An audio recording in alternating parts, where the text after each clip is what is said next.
Hello everyone. आज हम friction से रिलेटेड फ्रिक्शन में इंक्लाइन प्लेन से रिलेटेड एक न्यूमेरिकल को सॉल्व करेंगे। इसके पहले लेक्चर में वीडियो में आपको इंक्लाइन प्लेन को कैसे सॉल्व किया जाता है उससे रिलेटेड प्रॉब्लम को ये आपको बताया गया था। तो उसी से संबंधित उसी विषय से संबंधित टॉपिक से संबंधित एक पर्टिकुलर न्यूमेरिकल को हम लोग सॉल्व करते हैं। तो आइए देखते हैं। इसको आप नोट कर लीजिए, फिर इसको सॉल्व करते हैं। क्वेश्चन है आपका, a block of mass 2 kg। Block है, एक लकड़ी का गुटका है, उसका जो द्रव्यमान है वो 2 किलो है। Slides on an inclined plane. Slides का मतलब सरकता है, इंक्लाइंड प्लेन ऐसे तिरछे प्लेन पे लकड़ी का जो गुटका है वो सरक रहा है ना, मूव कर रहा है। Which makes an angle 30 degree with horizontal. जो इंक्लाइंड प्लेन है आपका वो 36 से 30 डिग्री के कोण पे है। The coefficient of friction between block and surface. जो ब्लॉक आपका सरफेस पे रखा रहेगा, जैसे ये सपोज करिए ब्लॉक है, ये सरफेस पे रखा है, तो इनके बीच का जो कांटेक्ट पॉइंट है उसका जो कोफिशिएंट ऑफ फ्रिक्शन है वो √3/2 है। तो दो इंफॉर्मेशन आपको दी गई है क्वेश्चन में। एक है आपका मास, ब्लॉक का मास कितना है वो दिया गया है। दूसरा एंगल दिया गया है थीटा, कि इंक्लाइंड प्लेन कितना एंगल बनाएगा हॉरिजॉन्टल से। तीसरा ये दिया हुआ है कोफिशिएंट ऑफ फ्रिक्शन की वैल्यू दी हुई, कोफिशिएंट ऑफ फ्रिक्शन। इन तीनों को हमें नोट करना है। क्या क्या? m 2 kg, theta 30 degree. Coefficient of friction यही होता है ना, static coefficient of friction, mu या म्यू_s। ये है आपका √3/2। ये तीन क्वांटिटी हमने यहाँ से नोट कर ली। पूछा क्या जा रहा है आपसे? पूछा जा रहा है what force should be applied to the block. Block पे हम कितना बल लगाएं ताकि so that the block moves down, जिससे कि जो ब्लॉक है जो इंक्लाइंड प्लेन पे रखा है वो स्लाइड करना शुरू हो। किधर की तरफ? डाउनवर्ड, नीचे की तरफ आना शुरू हो, विदाउट एनी एक्सेलरेशन, है ना। इसका मतलब velocity should be constant. Constant velocity से जो ब्लॉक है आपका वो इंक्लाइंड प्लेन पे नीचे की तरफ आना शुरू हो, तो हमें उसके लिए कितना फोर्स लगाना पड़ेगा, कितना बल लगाना पड़ेगा। तो यहाँ पे आपको फोर्स कैलकुलेट करना है। तो फिलहाल ये क्वेश्चन आप लिख लीजिए, नोट कर लीजिए, फिर हम इसके सॉल्यूशन की बात करते हैं। चलिए इसको हटाते हैं।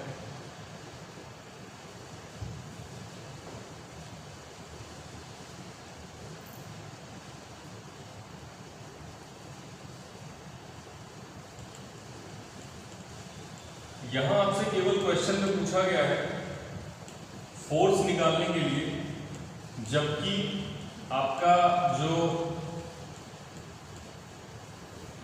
ब्लॉक है वो नीचे की तरफ आ रहा है ना, ठीक। इसमें एक पार्ट और ऐड हो सकता है क्वेश्चन में, यहाँ पे पार्ट बी भी ऐड कर सकते हैं आप, कि what force should be applied to the block so that block moves upward direction, है ना। अगर ब्लॉक को ऊपर की तरफ भेजना है तो हमें कितना बल लगाना पड़ेगा। तो आप दोनों कैलकुलेट कर सकते हो। फिलहाल अभी हम ये जो कैलकुलेशन इसको करते हैं, जो क्वेश्चन पूछा गया है, उसके बाद हम देखेंगे कि अपवर्ड डायरेक्शन के लिए कितना फोर्स लगाना पड़ेगा, है ना। फिलहाल अभी हम डाउनवर्ड डायरेक्शन के लिए कितना फोर्स लगाना है वो कैलकुलेट करते हैं। आइए इसको देखते हैं, एक डायग्राम के माध्यम से थोड़ा सा समझने का प्रयास करते हैं। सबसे पहले इंक्लाइंड प्लेन को समझने के लिए, क्वेश्चंस को लगाने के लिए आपको डायग्राम एक ड्रॉ करना पड़ेगा। ये आपका क्षैतिज हॉरिजॉन्टल, इससे कितने एंगल पे था, 30 डिग्री में, है ना। थीटा कितना है, 30 डिग्री। ये रखा हुआ है ब्लॉक आपका, ठीक, ये ब्लॉक रखा है। अब ये ब्लॉक रखा है तो इसका वेट किधर का आएगा, इसका जो वेट काम करेगा वो डाउनवर्ड डायरेक्शन में mg काम करेगा, है ना। इसके प्रीवियस लेक्चर में आपको मैंने समझाया था वेट किधर आएगा, रिएक्शन किधर को जाएगा। ये आपका रिएक्शन हो जाएगा, ये R, ठीक है। इसको रिजॉल्व कर लेंगे, एक कंपोनेंट ये मिलेगा क्या, mg cos थीटा, जो इसको बैलेंस करेगा, और एक इधर को आएगा mg sin थीटा। ये कंपोनेंट मिलेगा, दो कंपोनेंट मिलेंगे आपको, ठीक है। अभी क्वेश्चन में हमें किधर निकालना है, फोर्स निकालना है, ठीक है ना। फोर्स F, ये फोर्स तब निकालना है जब मोशन किधर हो रहा है, डाउनवर्ड डायरेक्शन में, इसीलिए हम इसको लिखते हैं FD, फोर्स डाउन, ये हमें कैलकुलेट करना है ना, ठीक। तो अभी मोशन किधर हो रहा है, इस तरफ, ठीक। तो यहाँ पे जो ये कांटेक्ट पॉइंट है किसका, घुटने का और सरफेस का, FL या FS जो भी आपने, ये पीछे की तरफ लगेगा, है ना। जिधर आपका मोशन होगा उसके अपोजिट डायरेक्शन में फ्रिक्शन काम करेगा। तो मोशन किधर हो रहा है, डाउनवर्ड डायरेक्शन में। डाउनवर्ड डायरेक्शन मोशन होने के लिए कितना फोर्स लगाना है, यही हमें कैलकुलेट करना है। तो इस कंडीशन में जो फ्रिक्शन काम करेगा वो अपोजिट डायरेक्शन में ऊपर की तरफ काम करेगा, ठीक है। आइए देखते हैं।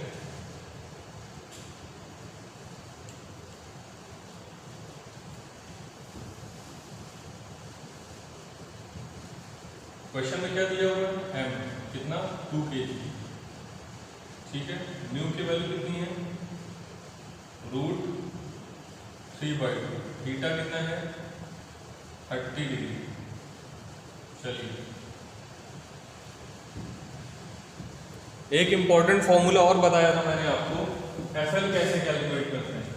तो उससे पहले चलिए FL निकालते हैं। तो FL जो होता है वो आपका हो जाएगा म्यू टाइम्स R होता है, ठीक है। F = μr, F = μr से, तो यहाँ से = म्यू, R का मतलब है mg cos थीटा। R को बैलेंस कौन करेगा, mg cos थीटा। तो R की जगह लिखेंगे क्या, mg cos थीटा। इसको सॉल्व करते हैं तो म्यू जो है आपका √3/2 है ना, ठीक। m की वैल्यू कितनी है, 2, g को रहने देते हैं cos 30 डिग्री, ठीक है, cos 30 degree.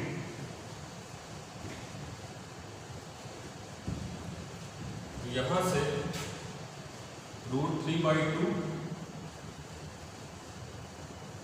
Multiplied by 2g, cos 30 कितना होता है, √3/2 होता है,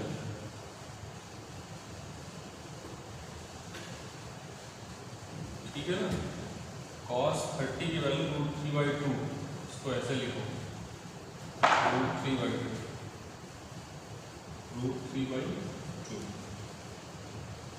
तो यहां से 2 से 2 कैंसिल हो गया, आपको क्या मिलेगा, यहां से हमें आएगा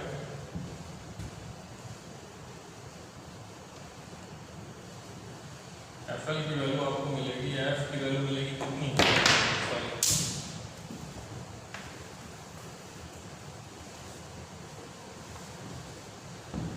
यहाँ से 2 से 2 कैंसिल हो गया, √3 है ना। ये आ जाएगा आपका 3 × g/√2।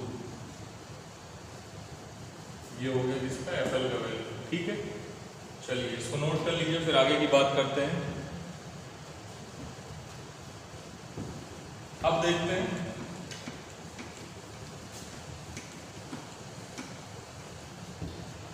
अब यहां पे जो आपकी इक्वेशन बनेगी वो ये है कि mg sin थीटा जो है, फोर्स किधर को है, डाउनवर्ड डायरेक्शन में लगना है, ठीक है ना। तो FD plus mg sin theta, ठीक है, minus FL is equal to M a. जो ये टोटल फोर्स है उसमें से ये वाला फ्रिक्शन फोर्स माइनस करेंगे, ठीक है ना, रिजल्टेंट फोर्स के लिए। ये आपका रिजल्टेंट फोर्स है एम ए, तो F D plus m g sine theta, m का मतलब 2, जी वो ऐसे ही रहने देते हैं अभी, साइन थीटा मतलब 30 डिग्री। साइन 30 की वैल्यू होती है हाफ, साइन 30 की वैल्यू कितनी, हाफ इंटू हाफ, 2 से 2 कैंसिल हो गया, तो फाइनली आपको क्या बचेगा, यहाँ से मिलेगा आपको g minus F L, F L कितना है 3 g upon root 2 is equal to M A लिखा हुआ है। यहाँ पे क्वेश्चन में अगर आपको याद हो, क्वेश्चन आप फिर से देखिए, क्वेश्चन में दिया गया था कि कितना फोर्स लगाना है कि ब्लॉक नीचे की तरफ आए with constant velocity, sorry constant acceleration. Question में दिया गया है कि एक्सीलरेशन कितना है कांस्टेंट, ठीक है, या वेलोसिटी कितनी है आपकी 0, तो ये वाला पार्ट आपका 0 हो जाएगा, है ना। वेलोसिटी अगर कांस्टेंट है तो एक्सीलरेशन आपका 0 हो जाएगा, तो यहाँ पे ये वैल्यू 0 हो गई, इसको ट्रांसफर कर दीजिए, तो फाइनली आपको मिलेगा क्या, F D is equal to 3g upon root 2 minus g, है ना, जी से जी कॉमन, यहां से फिर minus root 2 by root 2 multiplied by g, है ना, जी यहाँ पे कॉमन ले लिया, ये इधर मल्टीप्लाई हो जाएगा। अब इसी को आपको सॉल्व करना है, क्या सॉल्व करना है,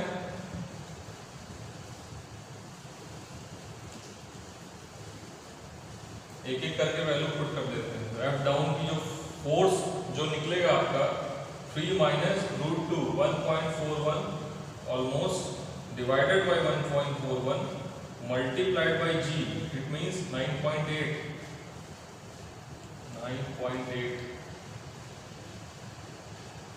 इसी डेटा को आप सॉल्व कर लीजिए, जो आएगा उतना न्यूटन आपका आंसर हो जाएगा, ठीक है। ऑलमोस्ट 11 न्यूटन के आसपास आना चाहिए सॉल्व करके, ठीक है।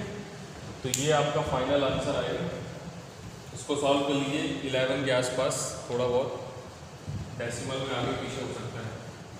ये आपका फाइनल आंसर है। अगर आपसे पूछा गया कि फोर्स तब निकालिए जब ये ब्लॉक किधर मूव कर रहा है, ऊपर की ओर, है ना, इसी में सेकंड पार्ट को ऐड करके देख लेते हैं कैसे सॉल्व करेंगे। तो जब ये ब्लॉक ऊपर की तरफ मूव करेगा तो आपका ये फ्रिक्शन किधर काम करेगा, बैकवर्ड डायरेक्शन में, है ना, ठीक।